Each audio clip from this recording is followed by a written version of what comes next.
Graça e paz. Estamos de volta com a nossa série sobre a história do homem. Neste vídeo iremos falar sobre os profetas e a esperança messiânica. O nosso texto base se encontra em dois livros do Antigo Testamento. Isaías capítulo 53 e Jeremias capítulo 31, versículos 31 ao 34. Estaremos lendo Jeremias. Eis que dias vêm, diz o Senhor, em que farei uma aliança nova com a casa de Israel e com a casa de Judá.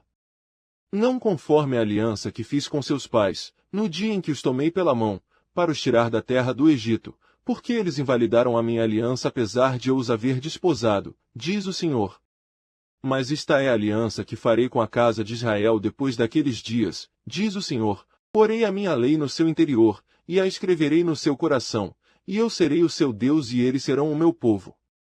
E não ensinará mais cada um a seu próximo, nem cada um a seu irmão, dizendo, conhecei ao Senhor, porque todos me conhecerão, desde o menor até ao maior deles, diz o Senhor, porque lhes perdoarei a sua maldade, e nunca mais me lembrarei dos seus pecados. Por favor, leiam também a passagem de Isaías. Depois que a lei revelou a santidade de Deus e o sistema de sacrifícios expôs a gravidade do pecado, o povo de Israel passou a viver entre promessas e fracassos. Mesmo tendo recebido a revelação divina, o coração humano continuava inclinado à desobediência. Reis, sacerdotes e a própria nação falharam repetidas vezes em viver segundo a vontade do Senhor. É nesse contexto de crise espiritual que Deus levanta os profetas, não apenas para denunciar o pecado, mas para reacender a esperança. Por meio deles, o Senhor começa a revelar com mais clareza a identidade e a missão do Redentor prometido desde o Éden.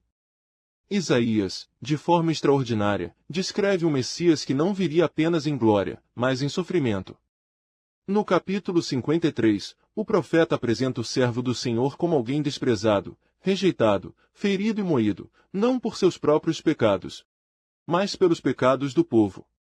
O texto revela que sobre ele recairia o castigo que nos traz a paz e que, pelas suas feridas, seríamos curados. Aqui, a promessa feita à mulher no Éden ganha contornos claros. A semente que pisaria a cabeça da serpente seria ferida no processo, mas sua dor traria redenção para muitos. O Messias não venceria pelo poder das armas, mas pelo sacrifício de si mesmo. Ao mesmo tempo, Jeremias anuncia uma promessa igualmente profunda. Em meio à infidelidade de Israel, Deus declara que faria uma nova aliança, diferente daquela feita no Sinai. Essa nova aliança não seria escrita em tábuas de pedra, mas no coração. O Senhor promete perdoar os pecados e não mais se lembrar das iniquidades do seu povo. Essa revelação mostra que o problema do homem não é apenas externo, mas interno. A raiz do pecado está no coração, e somente uma obra divina poderia transformá-lo. Assim, a esperança messiânica passa a incluir não apenas perdão, mas também regeneração. Essas promessas proféticas ampliam o entendimento do plano redentor. O Messias não viria apenas para libertar politicamente ou restaurar uma nação, mas para reconciliar o homem com Deus de maneira definitiva.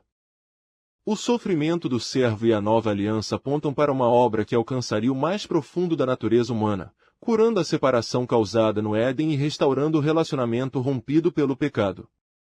Quando essas profecias são lidas à luz do Novo Testamento, torna-se evidente que elas encontram seu cumprimento em Jesus Cristo.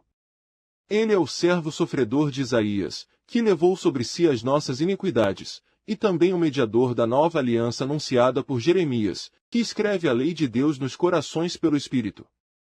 O que os profetas anunciaram em palavras, Cristo realizou em sua vida, morte e ressurreição. Assim, os profetas se tornam pontes entre a promessa e o cumprimento. Eles mantêm viva a esperança em meio à queda, ao exílio e à decadência espiritual. A mensagem que atravessa seus escritos é a mesma que ecoa desde o Éden: Deus não desistiu do homem. Na verdade, ele está preparando, conduzindo e revelando o caminho da restauração. A esperança messiânica é a certeza de que o Redentor virá, e quando vier, trará consigo não apenas perdão, mas uma nova criação, onde o relacionamento entre Deus e o homem será plenamente restaurado. Bom, chegamos ao final deste vídeo. Nós encontraremos em breve começando uma nova parte desta série sobre a história do homem.